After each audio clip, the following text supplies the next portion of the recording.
This season's Freedom to Know Wellness Seniors Voices is sponsored by Digital Main Street Raise Entrepreneurs Grant. Welcome to Freedom to Know Wellness's Seniors Voices, a highlight series featuring seniors with different disabilities telling their life stories, transitioning from government disability assistance to becoming pensioners surviving off of CPP and OAS.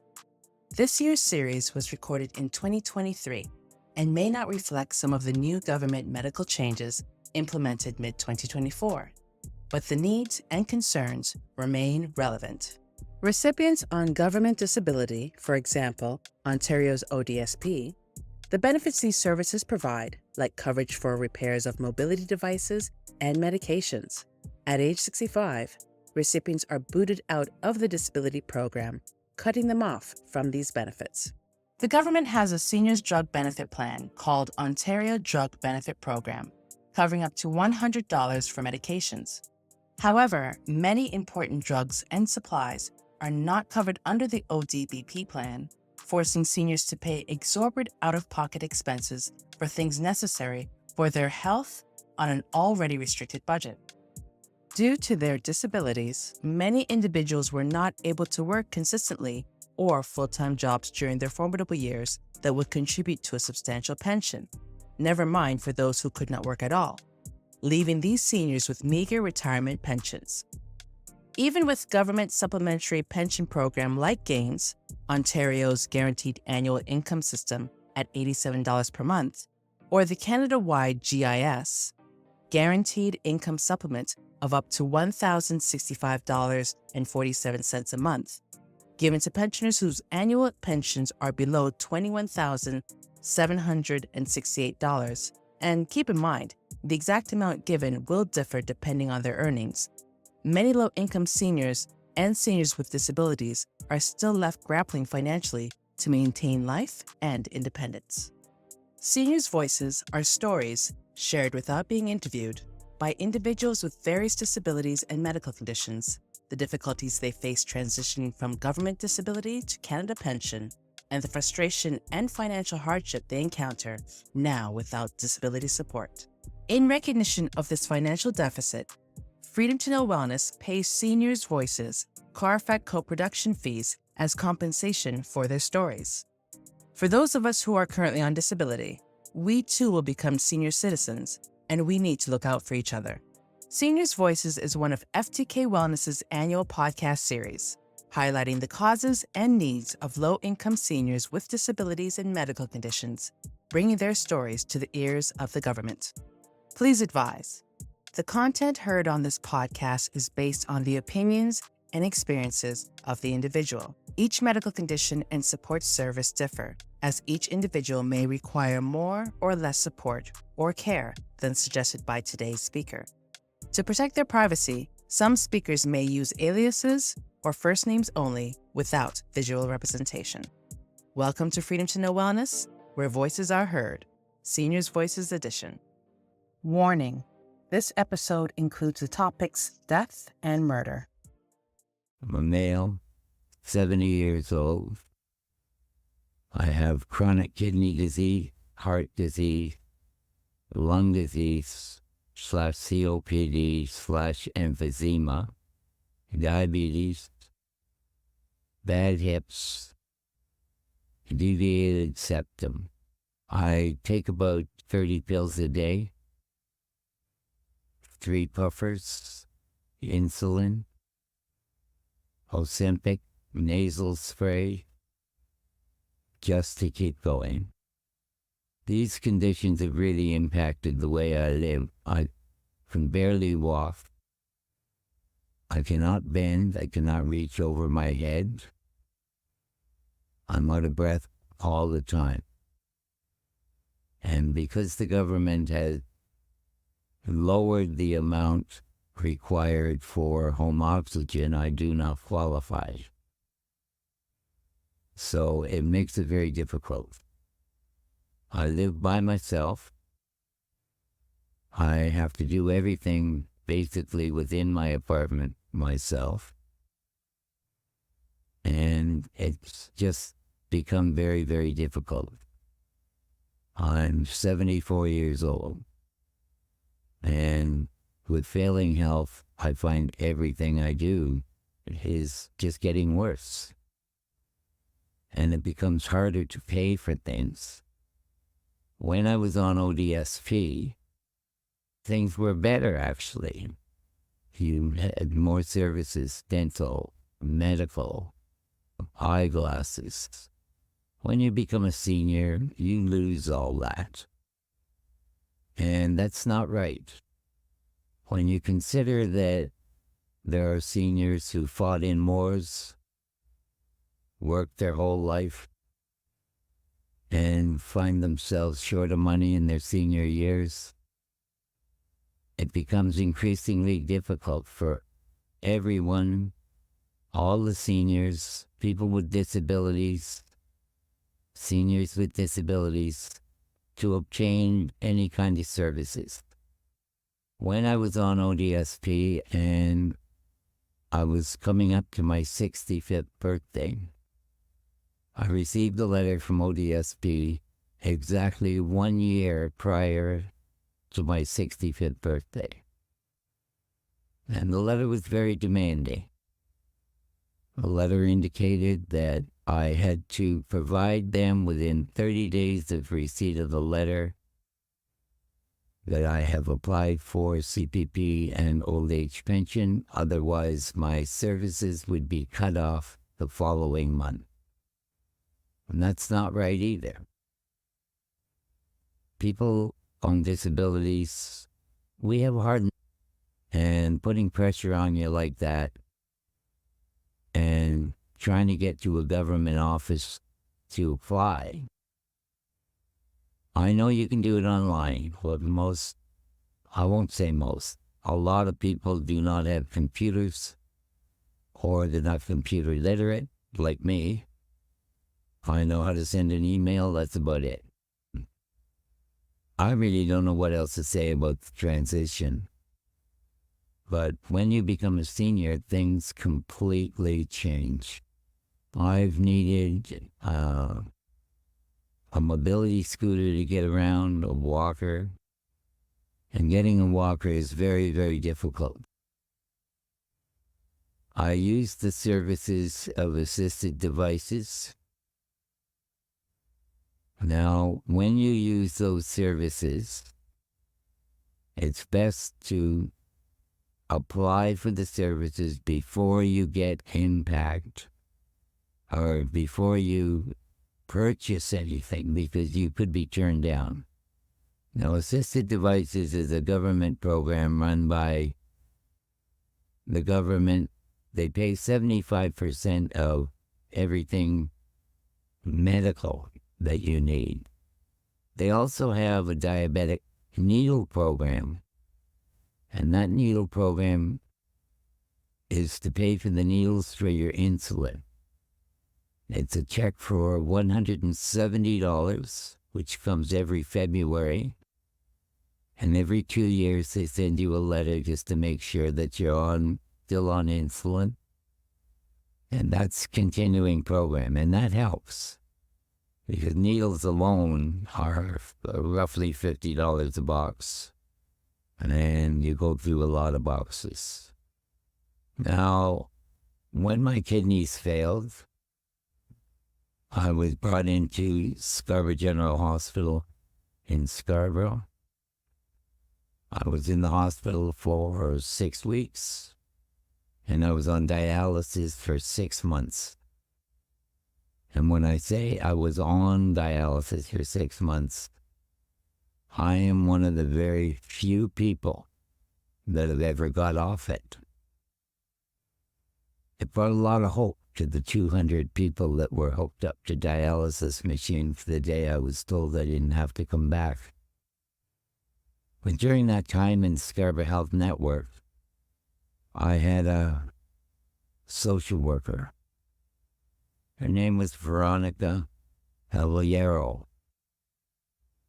And this young lady helped me so much. She told me about programs that I never knew existed. She helped me set up wheel trains which is a great service, door-to-door service for people with disabilities, seniors that probably can't walk properly or have difficulty in one way or another.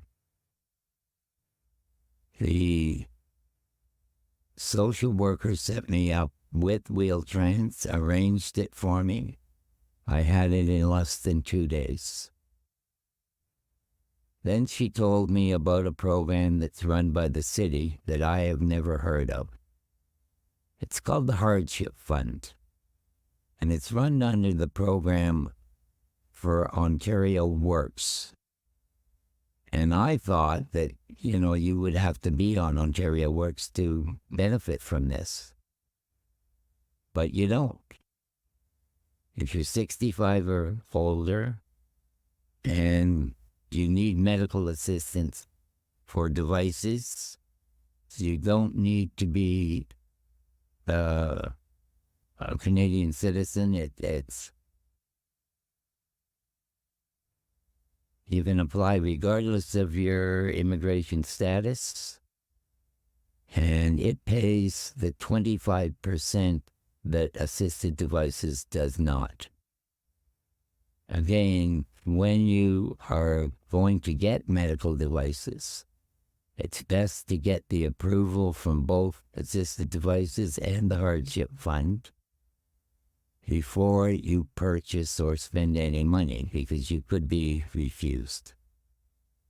I have not been refused.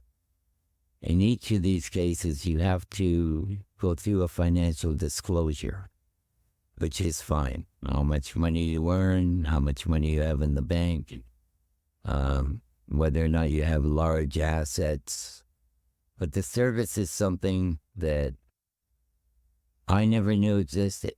And if it wasn't for Veronica, I would not know anything.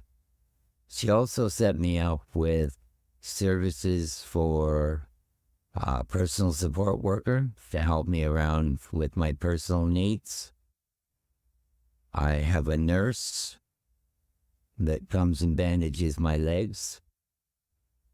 And I also have a house cleaner that comes and cleans my house every 2 weeks because I can no longer do it myself. Now, I'm going to name some of these companies for you. If you're interested, you can write them down. Okay, for the Assisted Devices program, the phone number is 416-327-8804. And they can help with mobility aids, hearing aids, diabetic equipment, home oxygen. And they pay 75% of the costs, as well as I indicated earlier, they have a diabetic needle program. All you have to do is just phone the number and you can go from the guide on the phone. Then you have the Hardship Fund, which is under Ontario Works, the City of Toronto. The phone number there is 416-338-8888. And when you call, you just follow the instructions. They're very pleasant people.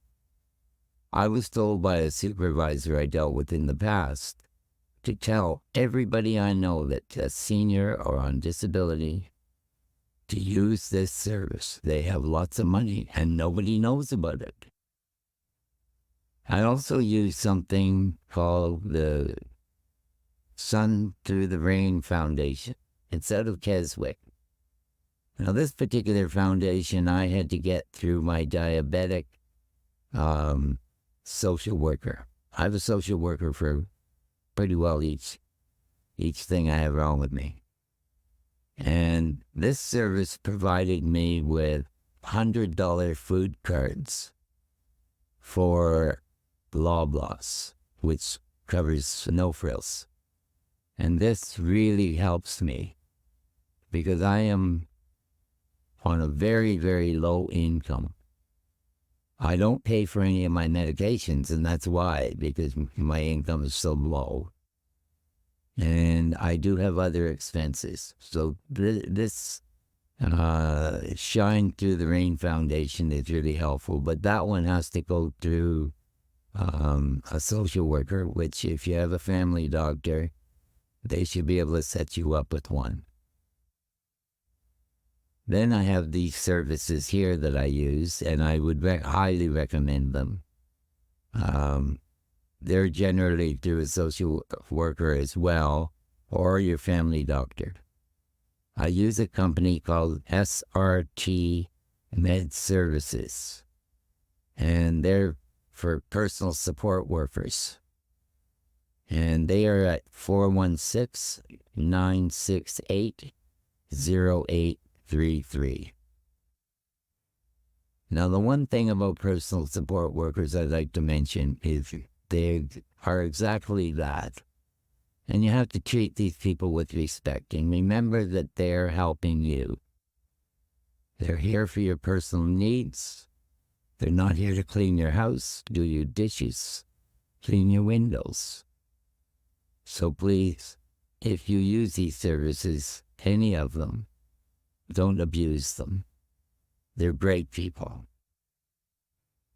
Then for my house cleaning, I use a service called VHA Home Health Care. It's a cleaning service. Now this one here was a little harder. I was on a waiting list for 5 years. And finally I got it. And again, they send someone to your house and they assess you. And this phone number is 416-489-2500. I have a nursing service which was set up by one of my family doctors, a Dr. Esther Chan. And she was a great doctor, a young doctor. And she set this up for bandaging my legs. It's St. Elizabeth Well Beyond Healthcare. And their phone number is 905-430-6997. Then the company I use for my medical devices, like scooters, walkers, is Ace Healthcare Shop. Their phone number is 416-991-9339. And the woman in charge is Donna. And they're at 901 Coxwell Avenue. And they pretty well supply everything. And this woman, Donna, thinks of the client before the money. And she goes and is associated with the Assisted Devices Program and the Hardship Fund. So she's familiar with all of it. And she can also set you up with an assessment, which is something now the government insists on. It used to be free. Now, generally, when I was doing checking, it was $250 for the assessment, which you have to pay yourself. Donna has an assessor, which is also affiliated with the Assisted Devices Program. She charges much less. So I would recommend this company for scooters and purchasing your stuff. I've had it pretty hard. I've had 6 doctors in 7 years. Had one for 25 years and retired. Then I was referred to a Dr. Alana Frick-Shamji, one of the best doctors I've ever had. I only had her for a very short time when her husband murdered her. I think we all remembered that. I miss her. Then the hospital, because of such tragic circumstances, I had to find a medical clinic just to get my medications. And then after that, Scarborough Health Network found another doctor, a Dr. Giacomo Antonio, and she was another great doctor. And after a short period of time, she moved to Nova Scotia because her husband got a great job. Then I was referred to Dr. Esther Chan, and she was obstetric/family. And she's since left the family section of the practice and just stuck with obstetrics. And now I have a Dr. Diva Nicholas. And when you're dealing with doctors, I'd like to point out, everybody seems to abuse Google. And when you read the reviews, most of the time they're all negative. And I want you to remember, please, the doctors are here to help you. Have I had disagreements with my doctors? Absolutely. But you talk them through. And be nice. Because they're the ones that are keeping you alive.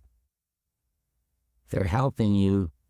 If you're disabled, they're helping you get services that other people can't.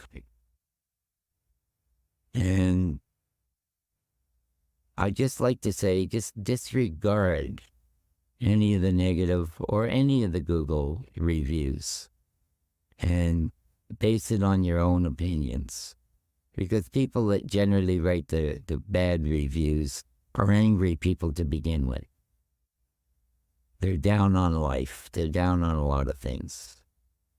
So be open-minded when you go see a doctor. Now, I know a lot of seniors, disabled people don't have family doctors. And I have to say, I consider myself very, very lucky. Because my kidneys failed, I had nothing but the best health care that anyone could expect. I had a Dr. Janet Roscoe for my kidneys, one of the best doctors in Ontario. When I had the stents put in my heart, I had a Dr. Salim Kassam, also a health network. He put the stents in my heart. Then I've got great lung doctors. So I've been fortunate, and each one of these people really have helped me. And I'd like to really say a thank you to my diabetic specialist, the Dr. Taryn Becker, out of Scarborough. This is a woman who went beyond her realm of expertise in diabetes. When she saw something that I needed help with, she called in a favor. She had a surgeon remove what had to be removed, stitch me up, and gave me the antibiotics I needed. This is a doctor who cares. All these doctors care, so respect for them. I really don't know what else to say, but I think that deep down, we all need help. And I think the government needs to help seniors. I have a relative that lives in England. Their seniors are treated like gold. Everything is paid for. They've realized that these people have worked their whole lives. They've fought in wars. They've helped other people. So they need help now in their senior years. And they're disabled the same. They're given everything. The personal support worker I have has talked to me about this. She's from Afghanistan. And she says the seniors in Afghanistan are treated like kings and queens. And she sees what's going on through her work. And she says sometimes it's heartbreaking. She's gone into a nursing home and tells me some of the things that she sees. She didn't need to tell me. My mother was in a nursing home.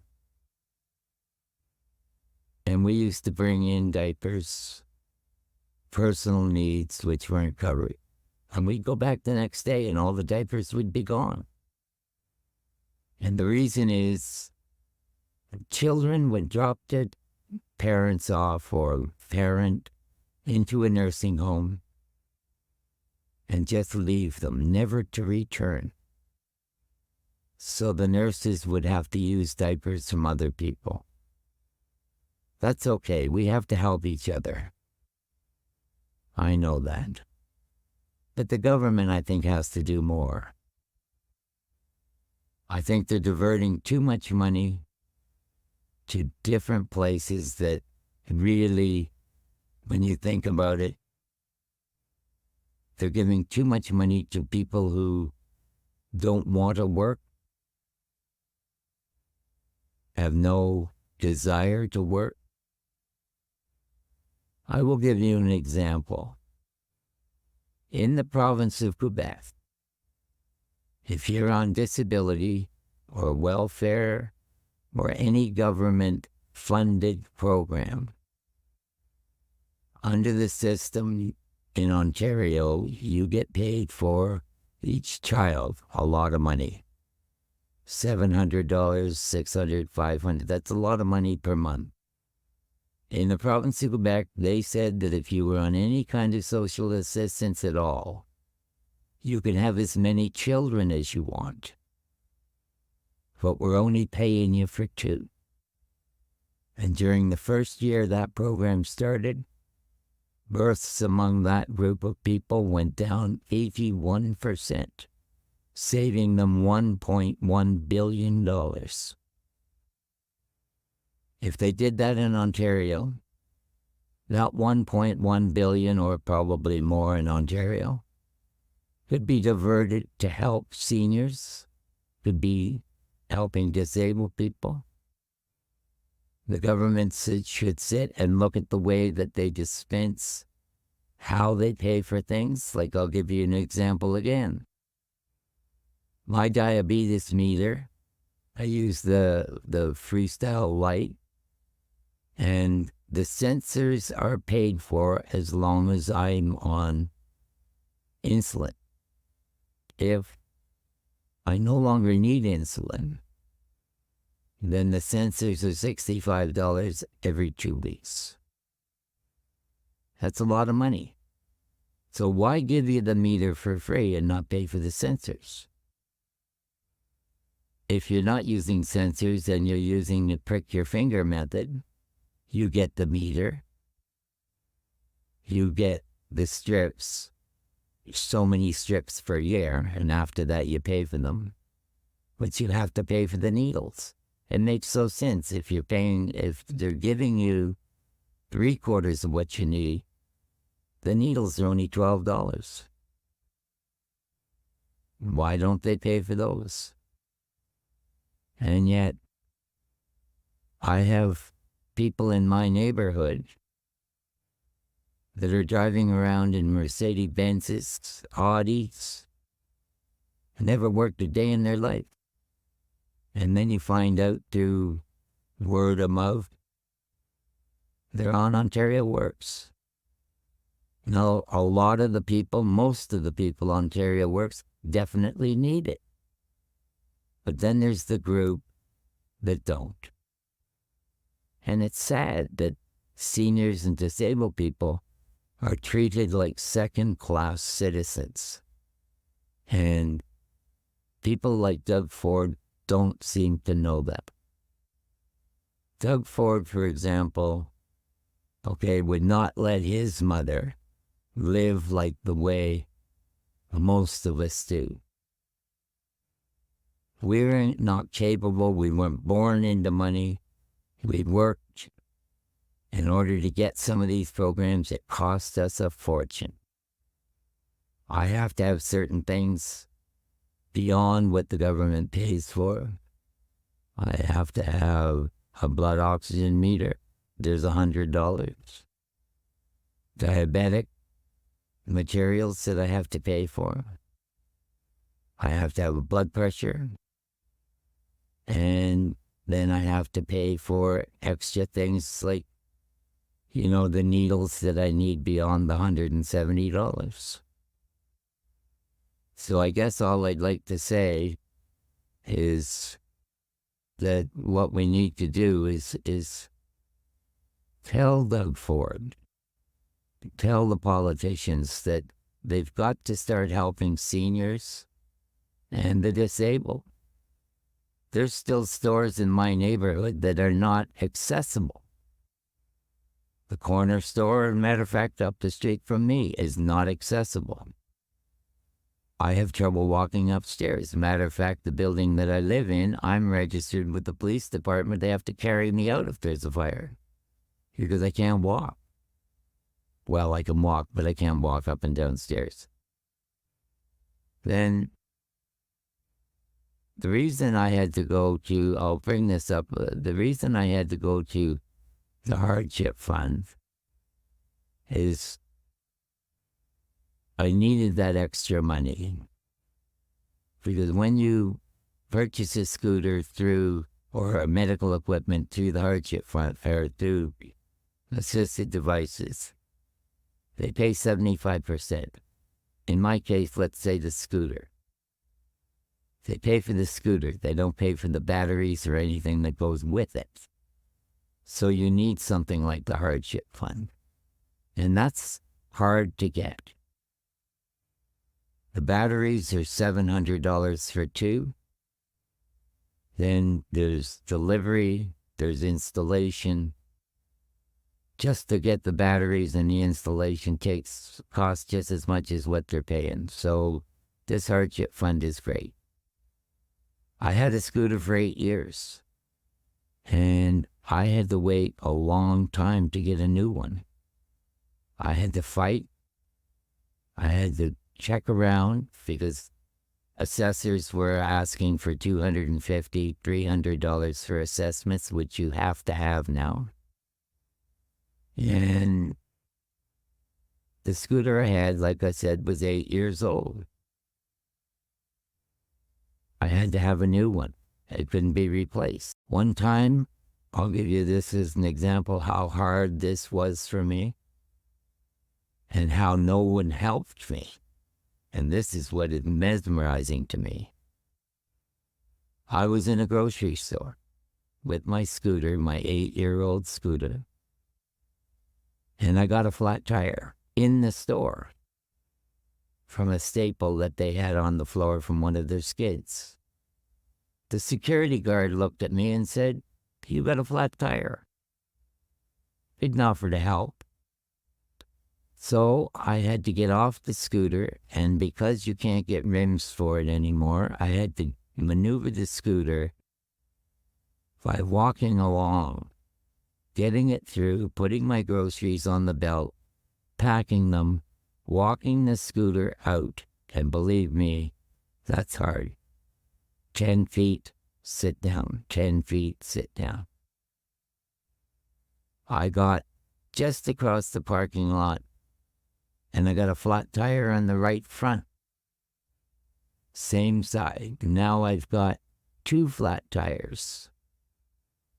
I had to walk that scooter with the groceries on it back to my home.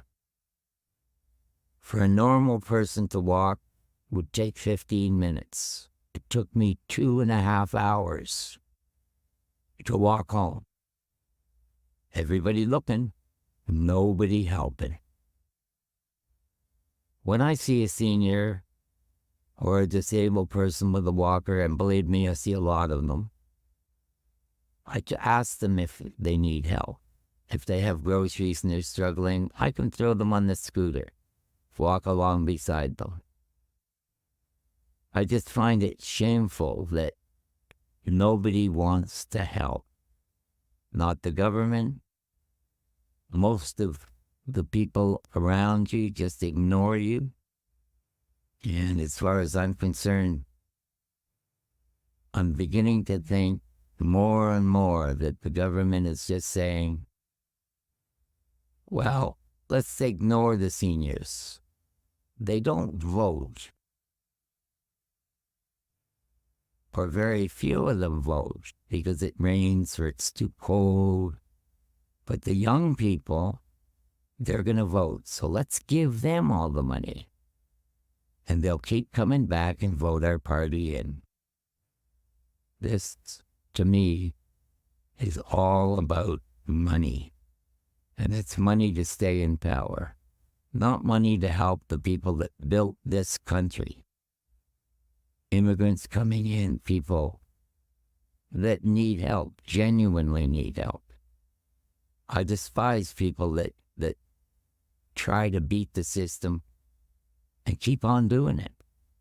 It makes me angry when I look around, and I worked my whole life, and I see people, young, healthy people, doing nothing, and so many jobs available. I mean, I remember when my daughter was born, we had what we called baby bonus. My baby bonus check for my daughter was $5. And it didn't go up much. Now I believe it's around $700 for a child under the age of 6 or 7. I'm not sure. The other change that was made that I maybe agree with is that on ODSP, it used to be you could make or earn $200 beyond your check. If you earned $201, it was deducted from your check. That amount now has gone from $200 to $1,000. And there's a lot of money. I remember, it's sort of a funny story, but at the same time, it shows how people try to abuse the system. I had to go down to the ODSP office on Birchmount, and there was a young girl in there, and she yelling and screaming. She wanted her worker. They had cut her off ODSP. And her worker finally came out because she created such big problems. And she said, I have to get back on ODSP. My back, I can't move. And everybody in the office laughed at the answer that the worker gave. We're not putting you back on. You're an exotic dancer. And she yelled and screamed and walked out of the office. And we clapped. And this is how people abuse the system. The people that really need it can't get the help they need. The government, and I've always thought this, I know people actually that work for the government, income tax investigators, people that work for the CPP department, and they look at it as when you work for the government or the city or the province, you have a job for life and you really don't need to do it. Now, I will say the people at Assistive Devices Program and the Hardship Fund are genuinely there to help you. I can't say a bad word about them, but other agencies within the city, I found they couldn't care less. And I really don't know what else to say. It's hard. I think we should all help each other. I think we should be contacting our government offices. Let them know. I think seniors, disabled, are really badly treated in this country. Not only in Ontario, but all across the country. Some provinces are better than others. I have relatives in Newfoundland who are better off than us. Now, not everyone makes a lot of money. And I always laugh because somebody would say, you know, you don't get much money. And I said, I have to look up to see poor. And they don't realize what poor is because they make a lot of money. And the government makes a lot of money. Each of their workers make a lot of money. Well, maybe not all of them, but they make a great deal more than I get. Now, I'm here today on Pension Day. I received my pension this morning by e-transfer. I paid my bills. I worked out how much I needed for groceries. how much I needed for transportation beyond my new scooter. And guess what? It's 20 to 11 in the morning, and I am now broke. I have to rely on the 10th of the month when I get my Trillium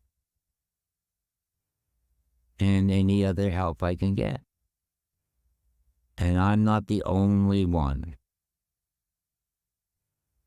A lot of seniors are in the same position,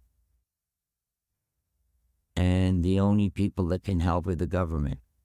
If they seriously look back at how they organize their funding for other departments, like Ontario Works, the people who cheat. What happens to me is that when I look at it, everybody's going on, it's a privacy issue. Everything is a privacy issue. I say if you're on any kind of social assistance, any kind, then your life is an open book. I remember back in the 70s, I was a building inspector. The welfare department is what they called it back then, was able to go to your house from 7 in the morning till 8 at night, unannounced. And if you were a single male or a single female, and you were getting paid welfare, and they walked in and saw a man sitting there in his pajamas, watching television, and his clothes are in the closet, you were cut off. They don't do that now. But the situation still exists. What happens is they send a letter. We are going to make a home visit in 7 days. So what happens? The illegal tenant in a low-income housing pack up their clothes, they throw it in their Mercedes in the parking lot, they wait till the inspector leaves, they bring their clothes back in, and the life goes on. And that to me is not fair. So that's why I say, if the government looked at this and diverted that money and put it where it's needed, seniors, disabled, and believe me, there's a lot of this. The Ford government, as an example, made it really hard for seniors to get things like scooters and electric wheelchairs. And when I spoke to one assessor, I said, well, what's the problem? Well, the Ford government felt that they were abusing the system. And I said, but it's the seniors that needs these things. It's not the young people that drive around for the sake of too lazy to walk. I just don't understand it. I'm sure Doug Ford wouldn't allow his mother to go through what most of us who need this equipment would go through. Why? First off, rich people don't think anything about poor people. They don't think anything about disabled people. And that's sad. That's very, very sad. I really don't know what else to say. I think that everybody has to look at each other. We have to help each other. And we have to force the government somehow to help the people who need it, not the people who don't need it, who abuse the system. I could give you lots of examples just in my neighborhood alone of cheating the system. People who get new scooters, for example, and then a week later sell them. And that's not right. Obviously, they got the scooter and it was paid for, otherwise they wouldn't be selling it for a profit. So that sort of thing shouldn't be going on, and they should look at it. When I applied, all they have to do is look at my medical condition and say, this is somebody who needs this right away. And give it to me. Give me the finance. Give me the help that I need to get it. Not have me fight through every department. And like I said, if it wasn't for the Scarborough Health Network and the social workers that I've had, my diabetic social worker, the kidney social worker, the heart social worker, I would never know about half this stuff. And even the woman from Ontario, or from the Hardship Fund, who said, again, I repeat, anybody you know that needs medical, tell them about us. We've got lots of money and nobody knows about us. So please take advantage of these numbers. And and also remember, don't buy any medical equipment before you go to these funds, because you can pay for them, but then you could be turned down, so you're stuck out of pocket. If you genuinely need it, you will get it. I hope you don't have to fight like I had to fight. It's hard, it's exhausting, and you get depressed. The last time I went to my doctor, she said to me, how are you? And I said, stressed and depressed. I said, no matter what you do, you have to fight. I said, it's not right. Now, I know a lot of people do not have family doctors. They should talk to a medical clinic. They have family doctors. There's a lot available, really. We have to look at what we've got. Now, the diabetic doctor that I had and have, Dr. Karen Becker, I told you has gone beyond. I asked her for this broadcast that if she could give me a list of family doctors who are taking new patients. And I will give them to you now, if you have the time to write them down. I might have a hard time pronouncing some of the names. I'll just give you a brief one, okay? This is Sun City Family Medical. It's at 2761 Markham Road in Scarborough.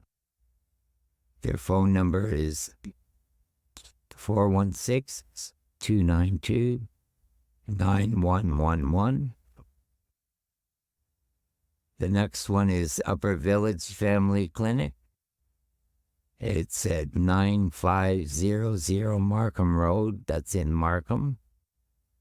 Their phone number is 905-554-6500. There's Guildwood Medical. It's 3775 Kingston Road, Scarborough. 416-238-8135. Then there's the Ellesmere Family Health. They're at 2100 Ellesmere Road, Suite 106, Scarborough. Their phone number is 416-690-3533 or 416-690-3450. Okay, then the Hardship Fund, I'll give you some more information on the Hardship Fund. The Hardship Fund is something run by the city. Now, the procedure for them is once you phone and you tell them what you need, they will send an assessor to your home, and they will look at your financial situation, your medical history, and then they will let you know right then and there whether or not you qualify. And bear in mind, when you apply for these, you can't be sitting with a lot of money in the bank. I mean, they look at my bank account, $3.60, and my medical history. Now, if you're a first-time client, you might have to wait up to maybe a month. Okay, but if you're a first-time client of assisted devices, you might have to wait 6 months.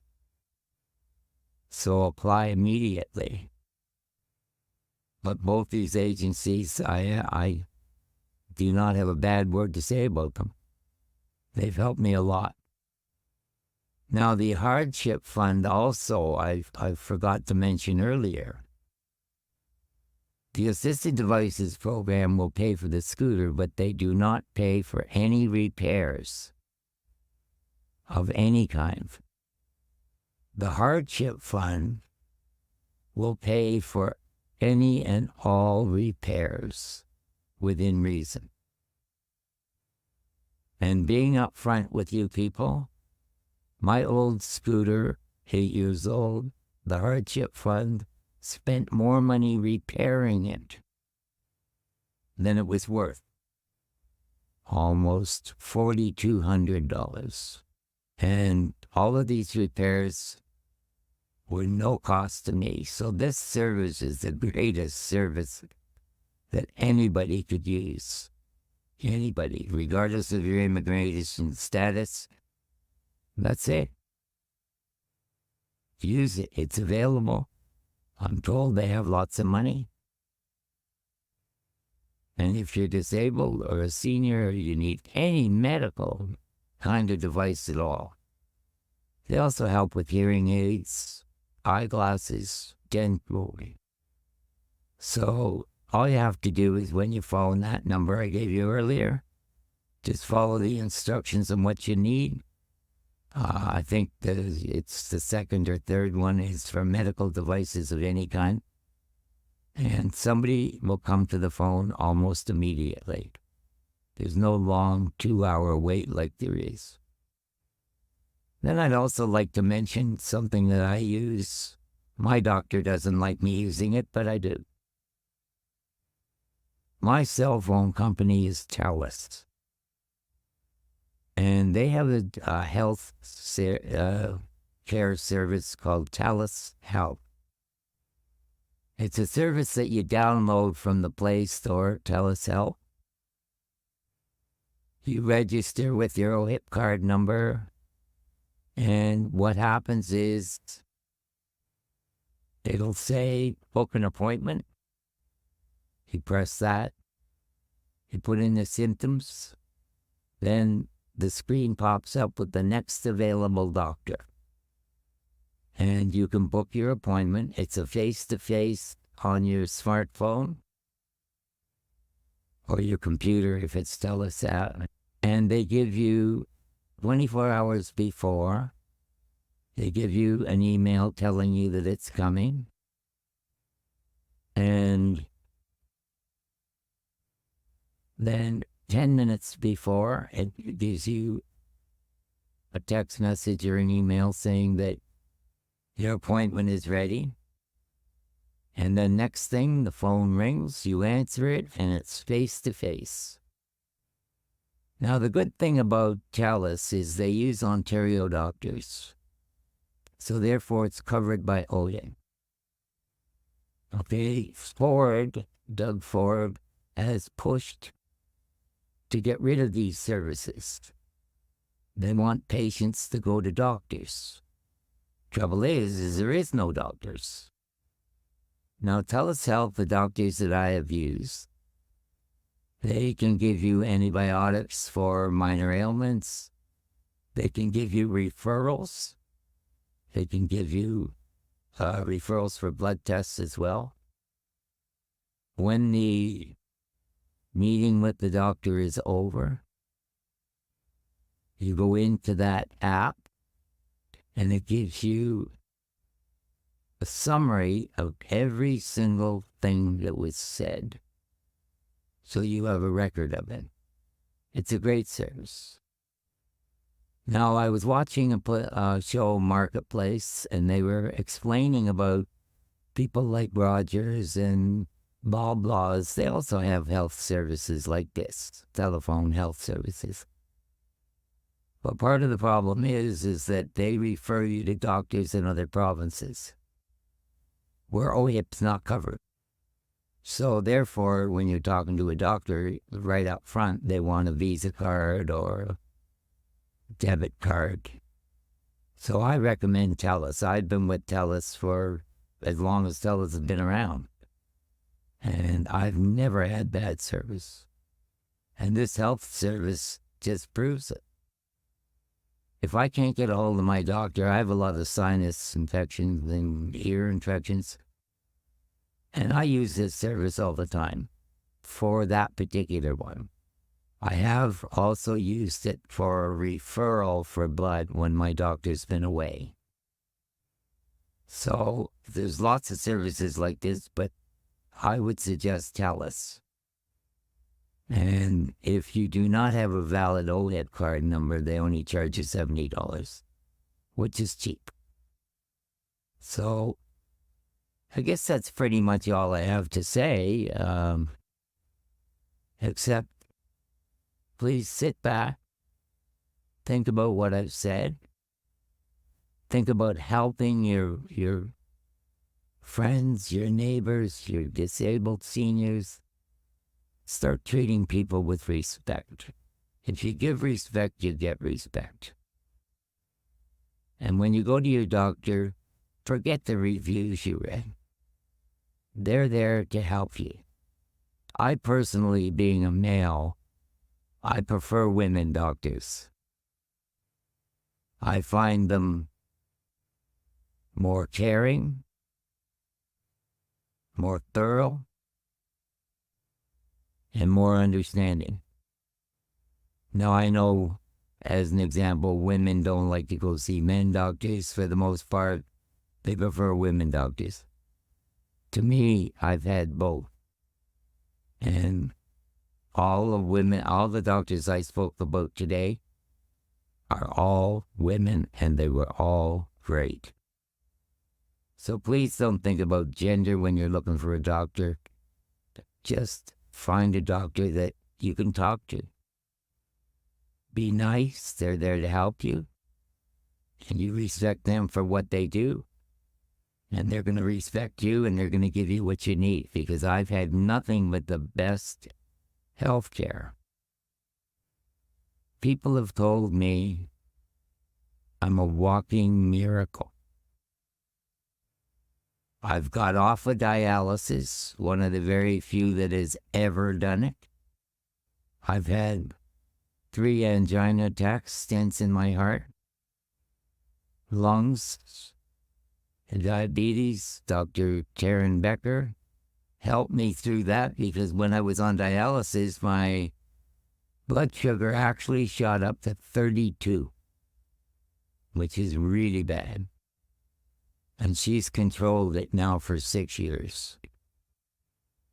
And if you can ever get a chance to see her, do it. They also have at Scarborough Health Network a diabetic clinic with diabetic nurses. And they're there to help you too. I've been to my diabetic nurse several times. Her name is Renoka. And she's a great person. She's funny, she's smart, and she's helpful. Again, another woman. Anyway, I think that's about all I have to say. I hope that everybody has gained something out of what I've said, and I'm just not talking for the sake of talking. So please help one another. Help the seniors, help the disabled, and hope the government listens to something I've said and does something. Because we as disabled and seniors need the help, and we need it badly.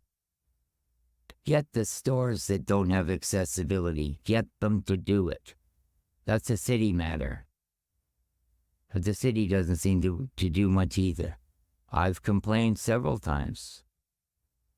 Nothing. So, please, just help one another. That's all I have to say for today. Thank you very much for listening, and I hope I really have helped somebody. This episode was recorded last year in 2023. Robert is now 75. In July 2022, the Canadian government increased old age security by 10% to pensioners ages 75 years and older. While one may expect this increase to benefit pensioners, the reality is different, especially for low-income individuals. The increase is counted as income, meaning that housing charges for renters will increase for those in rent geared to income. Although it's somewhat understandable, as government adjustment often leads to higher taxes or costs. However, the problem occurs when a federal increase does not affect change to government-funded organizations like the Hardship or Accessibility Fund or homemaking and PSW services. These programs have not adjusted their eligibility criteria to account for the new financial realities of low-income seniors, leaving some 75-year-old and older individuals ineligible for essential services they need the most. Take Robert, for example. He recently had another tire blowout on his accessible scooter, with repairs estimated to cost $400. Robert applied for assistance through the Hardship Fund, but was denied because his pension increase now puts him $70 over the program's financial eligibility limit. Although Robert's rent increase was considered in his Hardship Fund assessment, it wasn't enough to qualify him for support. Now, Robert cannot afford to repair his scooter. Why does this matter, you might ask? This situation is all too common. But when medical and accessibility needs are impacted, and seniors cannot afford to fix their accessibility devices or pay for necessary medications, it creates not only limitations, but unnecessary emotional stress, which can further impact and deteriorate these seniors' health. To our Canadian government, this should not be. Robert listed great supportive businesses for device repairs, but please advise, with any company, if they state they're accepting payment by cash, make sure they can provide you a receipt of payment and whether cash or card, that you receive a new warranty on the fixed device. Although companies are there to help, quote unquote, not everyone will be honest. For legal reasons, I cannot state the name of the company, but please make sure to request the warranty and receipt upfront before repairs are made. If this is not provided, and shortly after repairing the device fails due to the parts being faulty, the company may refuse to repair this item for free. Thank you for listening to this episode of Freedom to Know Wellness Seniors Voices, Episode 2. Look out for the final episode for Season 1 and share this podcast with others. Be well.